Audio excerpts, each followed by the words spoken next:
오늘부터 이제 마태복음 25장 새 비유를 함께 나누게 될 텐데, 우리가 지난 주까지 마태복음 24장의 말씀을 나누면서 예수님이 들려주신 종말과 그리고 마지막 재림에 대한 이야기를 함께 나눴습니다.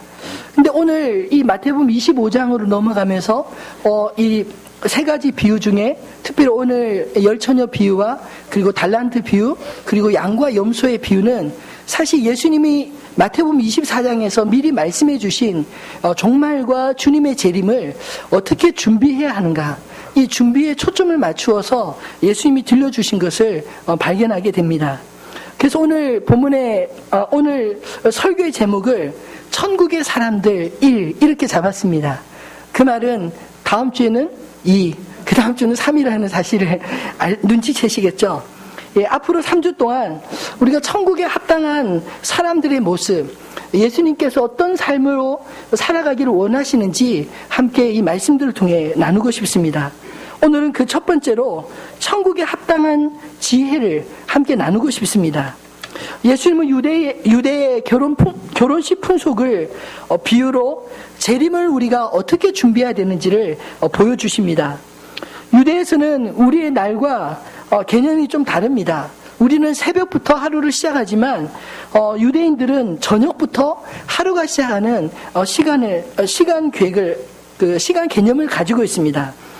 그래서 보통 결혼식을 아침에 하는 것이 아니라 저녁에 많이 하는 것입니다. 당시 이스라엘 사람들은 결혼을 할 때 결혼식 하루 전날 신랑이 잔치를 배설하고 친구들을 불러서 잔치를 시작을 합니다. 그리고 다음날 결혼식 날이 되면 신랑은 자기 친구들과 함께 열을 지어서 신부 집으로 행진해 갑니다. 그러면 신부 집에서는 신부의 아버지가 신부의 친구들을 초청해서 초청받은 신부의 친구들이 신부와 함께 신랑을 맞이할 들러리로 서는 것입니다. 사실 이 본문을 잘못 해석하면 이 나라는 결혼을 1:10로 하나 보다 이렇게 생각하시는데, 그게 아니라 이 10명의 처녀들은 신랑을 신부와 함께 맞이하기 위해서 초대받은 특별한 손님들, 즉 들러리와 같다라는 것이죠. 저도 가끔 결혼 추례를 하다 보면 어떤 그 결혼은 친구들, 신랑 입장할 때 신랑 친구들도 같이 입장을 해서 옆으로 쫙 서고요. 신부가 입장할 때 신부 친구들도 예쁘게 옷을 입고 옆에 같이 서서 결혼식을 할 때가 가끔 있는데, 마치 그런 것처럼 들러리로 함께 준비하는 것이죠. 근데 오늘 이 본문에서 10명의 친구들이 함께 신랑을 신부와 함께 기다렸지만, 그중 5 처녀들은 그 혼인잔치에 초대는 되었지만 정작 중요한 시간에 늦어서 잔치에 참여하지 못하는 그런 안타까운 이야기를 하고 있습니다. 오늘 본문은 잔치집의 문이 굳게 닫혀버리고 잔치에 함께 참여하지 못한 5 처녀의 비극적인 이야기가 사실은 소개되어 있는 것입니다. 근데 이 이야기가 왜 중요할까요? 예수님께서 왜 이 이야기를 하셨겠습니까? 왜냐하면 우리들 안에도 일어날 수 있는 교회와 성도의 미래에 대한 이야기이기 때문입니다.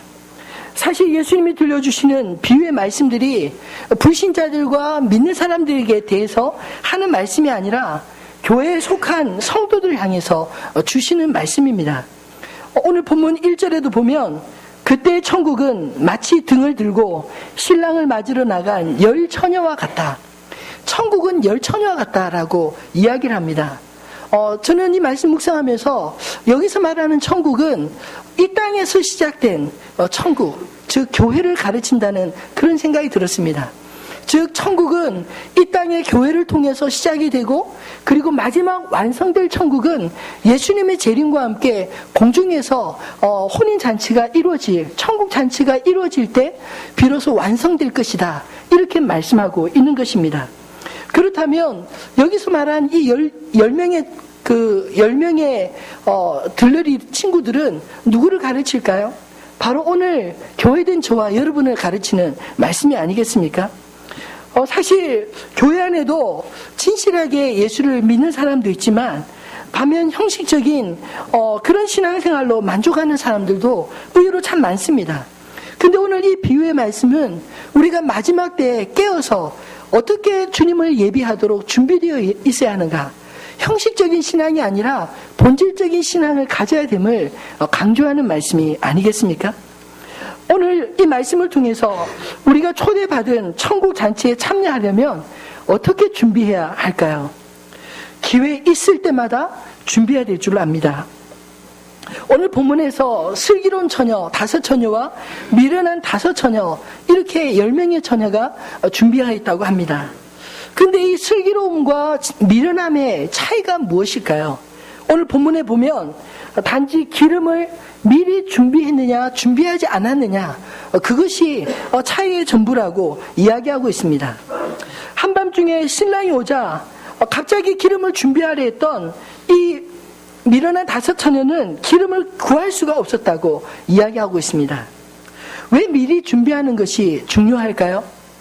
사실 평상시는 준비를 잘하는 것이 어쩌면 불편하게 느껴질지 모릅니다. 그러나 정작 중요한 시간에 결정적인 순간에는 그 준비하는 것이 얼마나 소중한지를 깨닫게 되는 것입니다. 다 함께 등불이 켜져 있을 때는 잘 몰랐지만 정작 중요한 시간에 기름이 떨어지자 준비가 되지 않는 사람들은 혼비백산할 수밖에 없었습니다. 아마도 이들은 기름이 떨어지면 빌리거나 사거나 그렇게 하면 되겠지, 이렇게 막연하게 생각했던 것이 아닐까요? 근데 오늘 본문에서 보여주는 것처럼 정작 중요한 순간에는 준비할 시간도 부족하고 함께 나누어 쓰기도 부족하다라고 이야기합니다. 준비할 수 있을 때 미리 준비해야 된다는 그런 말씀이죠. 준비라는 것은 바로 위기의 순간에 빛나게 되어 있습니다. 준비란 어쩌면 평상시를 위해서가 아니라 위기의 순간, 정말 중요한 순간을 위해 준비하라는 그런 말씀이 아닐까요? 그러고 보면 예수님의 비유, 많은 비유들 가운데 이런 준비에 대한 비유들을 많이 들을 수 있습니다. 가령 반석 위에 지은 집과 모래 위에 지은 집의 그 비유의 말씀도 같은 메시지가 아닐까요? 평상시는 잘 모릅니다. 어쩌면 모래 위에 지은 집이 훨씬 근사하게 빨리 아름답게 장식되어 있을지 모릅니다. 그러나 위기의 순간에 잘 준비된 반석 위에 지은 집은 끄떡없었지만, 그러나 모래 위에 대충대충 멋만을 위해서 지어진 집은 하루아침에 와르르 무너져서 그 흔적조차 찾을 수 없었다고 이야기하고 있습니다. 아마도 우리들 중 누구도 우리 인생이 마치 무너질 집을 짓는 것과 같이 그렇게 살고 싶은 사람은 없을 줄 압니다.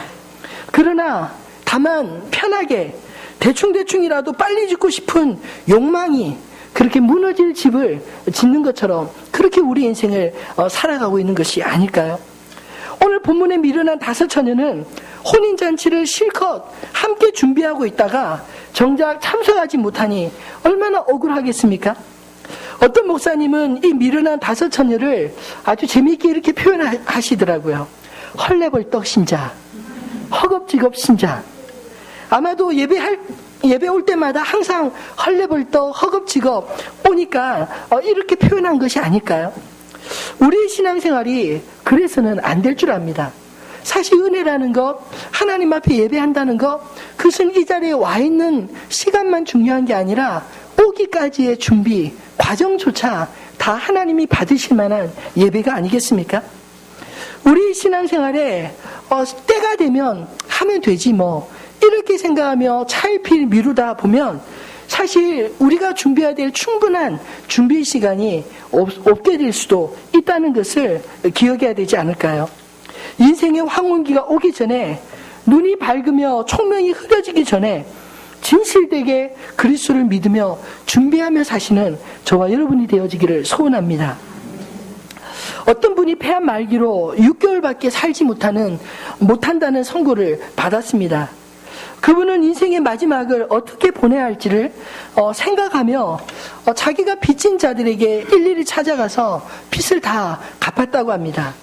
그리고 그동안 잘 사랑하지 못했던 사람들을 찾아가서 용서하고 사랑했으며, 그리고 마지막 남은 6개월 동안 자녀들과도 더 많이 대화하고 사랑하며 지냈습니다. 훨씬 많은 시간이 지나고도 죽지 않자 주변 사람들이 다시 한번 진료를 받아보라 권해서 진료를 받아봤는데 그 결과 의사의 오진으로 판명이 됐다고 합니다. 이를 본 많은 사람들이 아니 그동안 그 마음 졸였던 거 생각하면 얼마나 억울하겠느냐, 또 빚을 빨리 갚지 않아도 될 빚을 미리 다 갚느라 돈도 많이 쓰고 했을 텐데 억울하지 않느냐 이렇게 물었다고 합니다. 그저 그분이 아니라고, 오히려 내 인생의 지난 6개월 동안이 어느 때보다 가장 소중하고 의미 있는 삶을 살았노라, 이런 고백을 했다는 것입니다. 그리고 앞으로도 이제까지 살아왔던 그 많은 시간보다 오히려 짧지만 의미 있게 보냈던 6개월처럼 그렇게 살고 싶노라, 그런 고백을 했다고 합니다. 이분에게는 의사의 오진이 오히려 큰 혜택이 아니었을까요? 덕분에 생의 마지막을 종말을 생각하며 더욱 가치 있는 삶을 살게 되었기 때문입니다. 예수 그리스도를 재림을 기다리는 준비하는 자들은 어떻게 이 땅에서 살아야 마땅하겠습니까? 헐레벌떡 또 허겁지겁 신자와 같은 그런 모습으로 그저 현실의 급급에서 형식적인 신앙생활에 만족하기보다 우리 인생에 하루하루 의미 있게, 오늘이 마지막인 것처럼, 오늘 주님을 맞을 것처럼 그렇게 의미 있게 살아야 마땅하지 않겠습니까? 사실 우리 인생의 황혼에 예수를 믿어도 우리는 구원받을 수 있을 것입니다. 그러나 문제는 내가 생각한 그 시기까지 내 인생에 기회가 주어질지는 사실 아무도 모르는 것입니다. 시간은 내게 주어진 시간만큼 사용할 수 있는 것이지 내가 미래의 시간을 만들어가며 살 수 있는 존재는 아니기 때문이죠. 그래서 우리에게 주어진 시간 안에 겸손히 우리가 주님을 영접하고 겸손하게 주님을 섬겨야 마땅하지 않겠습니까? 가깝게는 우리 인생의 종말을 생각하며 살아야 되고, 궁극적으로는 천국을 소망하면서 주님을 배울 준비를 할 기회가 아직 남아있는 오늘 이 순간 하루하루 소중하게 준비하며 살아가는 저와 여러분이 되어지기를 소원합니다. 두 번째로, 천국의 잔치에 초대받으려면 보이지 않는 것들부터 우리가 잘 준비해야 되지 않겠습니까? 오늘 본문에서 먼저 등장하는 준비물은 사실은 등불입니다. 그때 마치 등을 들고 신랑을 맞으러 나간 10처녀에 대한 이야기를 1절에서 하고 있고, 그리고 3절과 4절에도 미련한 자들이나 슬기로운 자들이나 똑같이 등을 들고 나갔다고 이야기하고 있기 때문입니다. 7절에도 밤중에 신랑이 왔다라는 소식을 들을 때 먼저 일어난 여인들이 기름을 먼저 챙긴 게 아니라 등을 먼저 챙겼다고 이야기하지 않습니까? 그렇다면 여기서 말하는 등불은 무엇을 가르칠까요? 말씀을 따라가려는 삶의 자세, 신앙의 첫 출발을 가르치지 않겠습니까? 시편 119편 105절 말씀에 보면 주의 말씀은 내 발의 등이요 내 길의 빛이니이다 말씀하십니다. 등불을 밝히는 것은 하나님의 말씀으로 어두운 세상을 비추는 것과 같습니다. 아마도 오늘 본문에서 10처녀 모두가 등을 들고 신랑을 맞으러 나갔다는 표현은 등이 우리 신앙생활을 표현한 그런 말씀이라고 생각됩니다. 이 등은 어두운 곳을 밝힐 뿐만 아니라 사람들에게 나를 보이게 하는 것처럼 신앙은 숨길 수 없는 것입니다. 사람들은 내 마음에 어떤 생각을 하며 살아가는가 보다 어떤 행동을 하며 살아가는가를 먼저 보게 되지 않을까요? 그래서 사람들은 보이는 모습을 더 많이 의식하며 살아가는지도 모르겠습니다. 사람들은 나에게 사람들이 어떤 이야기를 하는지, 어떤 평가를 내는지에 예민하고 좋은 평가를 받기 위해서 그렇게 애쓰며 살아가고 있다는 것입니다. 그런데 이 등이 보이는 것을 상징한다면 기름은 보이지 않는 것을 상징하지 않겠습니까? 근데 오늘 본문에서 사실 보다 강조되어 있는 것은 보이는 등이 아니라 보이지 않는 등을 밝힐 수 있는 근원이 되는 기름을 더 강조하고 있습니다. 이것은 겉으로 드러나지 않는 신앙의 내면이 얼마나 중요한지를 예수님이 아시기 때문에 더 강조하고 있지 않을까요? 사실 겉으로 드러나는 신앙생활은 비슷하게 흉내를 낼 수 있을지 모르지만 보여지지 않는 하나님과의 관계나 성령 충만은 우리가 흉내낼 수 없기 때문입니다. 사람들에게 인정받기 위해서 외식하는 행동으로 사람들을 속일 수 있을지 모르지만 하나님의 눈은 속일 수 없다는 것입니다. 왜냐하면 하나님은 겉모습을 보고 평가하는 분이 아니라 우리의 중심까지 아시는 분이시기 때문이죠. 그러므로 사도 바울은 디모데후서 3장 5절에 믿음의 아들 디모데에게 권면하기를 경건의 모양은 있으나 경건의 능력은 부인하는 자니 이 같은 자들에게서 내가 돌아서라, 그렇게 말씀하고 있습니다. 교회 안에 경건의 모양은 잘 갖추었는데 경건의 능력은 부인하는 사람들이 사실 의외로 참 많습니다. 저는 하늘빛 우리에게 모든 성도님들이 형식보다 내용으로 알차게 주님을 섬기는 그런 믿음의 사람들이 많아지기를 소원합니다. 우리가 교회에 있다는 것 그 자체가 이미 어쩌면 이 10명의 신랑을 기다리는 처녀들과 같이 이미 우리가 초대받은 자에 포함되어 있다, 이것을 의미하는 것이 아닐까요? 그렇지만 우리가 오늘 이 말씀을 주의 깊게 들을 때 우리가 10명의 초대받은 여인이 됐다는 것, 속했다는 것, 그 자체로 안심하고 좋아하기는 이르다는 것을 깨닫게 됩니다. 그것보다 더 중요한 것이 하나님이 기뻐하시는, 하나님이 찾으시는 사람으로 살아가고 있는지 우리 자신을 정직하게 돌아보라, 그렇게 말씀하고 있기 때문입니다.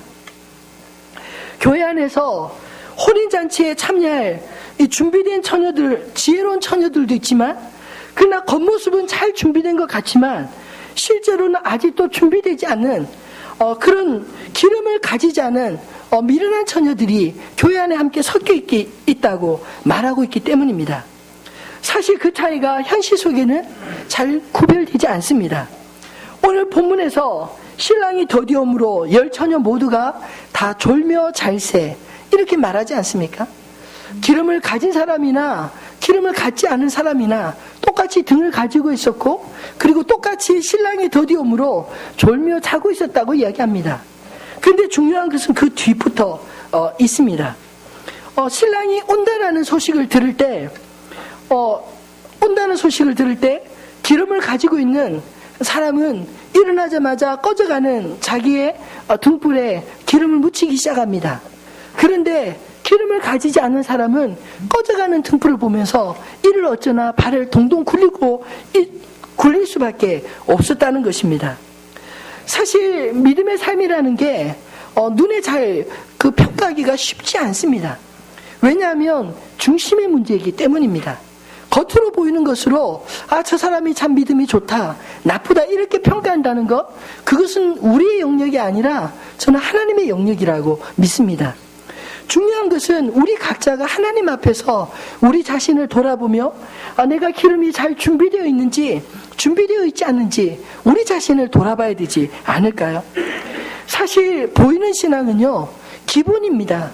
모두가 다 오늘 이 시간 하나님 앞에 예배자로 나와 있던 것 자체가 우리가 기본에는 충실하다는 의미가 아니겠습니까? 근데 중요한 것은 기본으로 만족해서는 안 된다는 것입니다.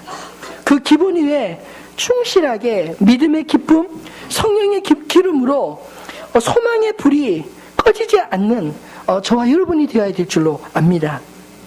세 번째로 천국의 잔치에 초대받으려면 어떻게 해야 될까요? 겸손하게 준비해야 합니다. 본문에서 말하는 등은 사실 원문을 보면 등잔이 아니라 등불을 가르치는 것입니다. 등불은 손뭉치에다가 장대에 묶어 만든 것으로 15분마다 이 올리브 기름을 공급해 줘야 그 불이 계속 활활 타오른다고 합니다. 더군다나 횃불은 신랑을 기다릴 때만 썼던 것이 아니라 신부의 집에 가는 동안과 그리고 결혼식 중에 있을 횃불 춤에도 이 들러리들의 이 횃불이 사용됐다고 합니다. 사실 이런 사실들을 종합해 보면 이 5처녀의 행동이 참 이해가 가지 않는 것입니다. 단지 15분 버티려고 그 등만 가지고 갔다니 여러분 이해가 되십니까? 여분의 기름을 준비하는 행위는 사실 특별한 것이 아니라 당연한 준비물이었던 것입니다. 그럼에도 불구하고 이들은 왜 기름을 준비하지 않았을까요? 앞에서도 잠깐 언급했듯이 어쩌면 이들은 빌리거나 사거나 아무튼 쉽게 공급받을 수 있을 거란 그런 막연한 생각으로 등만 가지고 갔던 것이 아니었겠습니까? 아마도 이들은 평소에도 임기응변이 강하고 위기에 대처하는 순발력이 좋았던 사람일지 모릅니다. 그러한 자신의 능력을 과신했던 것입니다. 한마디로 이들은 자신의 임기응변의 능력을 믿었던 교만한 사람들이었던 것입니다. 그러나 임기응변으로 세워진 신앙은요, 결코 오래가지 않고 그만큼 쉽게 무너지는 것임을 여러분 아실 줄 압니다. 똑같이 등불을 가졌지만 오래가지 않아 꺼질 등불이라는 말씀입니다. 그렇다면 기름은 무엇을 말할까요? 기름은 불을 태우는 원료이며 기계를 움직이는 원료로 사용되지 않습니까? 성경에서 말하는 기름은 성령님을 가르칠 때 자주 사용되곤 합니다. 이사야서 61장 1절에도 주 여호와의 영이 내게 내리셨으니 이는 여호와께서 내게 기름을 부으사 가난한 자에게 아름다운 소식을 전하게 하려 하심이라. 나를 보내사 마음이 상한 자를 고치며 포로된 자에게 자유를, 갇힌 자에게 노임을 선포하며. 성령님은 우리 인생을 하나님의 뜻과 하나님의 목적으로 이끌어 가시는 그런 신실한 분이십니다. 여러분, 아무리 비싸고 멋진 외제차라 할지라도 기름이 없으면 움직일 수 없는 고철에 불과한 것이 아닐까요? 마찬가지로 성령 없는 그리스도인의 삶도 이와 같을 것이라는 말씀입니다. 예전에 제가 한 10년 전에 고향에 가다가 기름이 없어서 차에 깜빡깜빡 이 신호가 들어오는 것을 보았습니다. 그런데 저희 고향이 전라도 여수거든요. 거기 이렇게 정유 공장이 참 많습니다. 그래서 그때 생각에 고속도로 휴게소는 좀 기름값이 비싸고 그 고향에 가면 아무데나 가도 거기보다 훨씬 쌀 거다, 이런 생각을 하고는 계속해서 깜빡깜빡 불은 들어오는데 조금만 더 이렇게 갔습니다. 근데 이제 어느 순간 가니까 퍼덕퍼덕 차가 하기 시작하더라고요. 에어컨 다 끄고 그냥 아셀레더도 잘 받지 않고 그냥 스며 이렇게 가다가 간신히 요금소를 빠져나갔는데 빠져나가자마자 드디어 차가 서버렸습니다. 근데 다행히 한 500m 앞에 보니까 주유소가 있어서 얼른 차를 옆에 세우고 주유소를 뛰어나가서 그 기름통을 빌려서 기름을 사다 채우고 간신히 차를 움직여간 적이 있었습니다. 근데 그 후에 그 차를 바꿀 기회가 있어서 가스차로 바꿨는데요, 사정이 좀 바뀌었습니다. 사실 주유소는 어디든지 많이 볼 수 있지만 가스 충전소는 보기가 참 많이 없거든요. 이 동네에도 가스 충전소 찾아보기 힘들더라고요. 분당에도 별로 없고요. 그러니까 충전소가 보이기만 하면 무조건 가득이요 이렇게 채우게 됐습니다.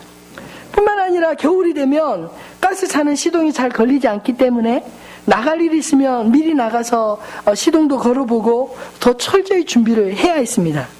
한마디로 가스차를 타니까 마음이 더 겸손해지더라고요. 여러분, 우리 힘으로 천국에 들어갈 수 없음을 깨닫고 날마다 겸손히 하나님의 은혜를 구하는 자가 바로 천국에 합당하지 않겠습니까? 항상 언젠가 기름이 떨어질 수도 있다라는 그 사실을 인지하고 깨닫는 사람은 떨어지지 않도록 관리하는 그런 지혜를 배우게 되는 것입니다. 그런데 우리 차는 괜찮아, 앞으로 100km는 끄떡 없어, 이렇게 그냥 호언장담하고 가다 보면 어느 순간에, 알지 못한 순간에 잘 가던 차가 그냥 도로에 멈췄을 수도 있는 것, 그것이 우리 인생이 아닐까요? 사랑하는 성도 여러분, 말씀을 맺겠습니다. 천국은 어떤 자들의 것일까요? 오늘 예수님이 들려준 이 마태복음 25장의 세 비유 가운데 첫 번째 이 열천이에 대한 비유는 천국은 지혜로운 자들의 나라이다, 이렇게 선포하는 것 같습니다. 마지막 13절, 그런즉 깨어있으라. 너희는 그날과 그때를 알지 못하니라. 이 말씀은 오늘 이 이야기를 들려주시는 예수님의 목적과 의도가 담겨져 있는 말씀입니다.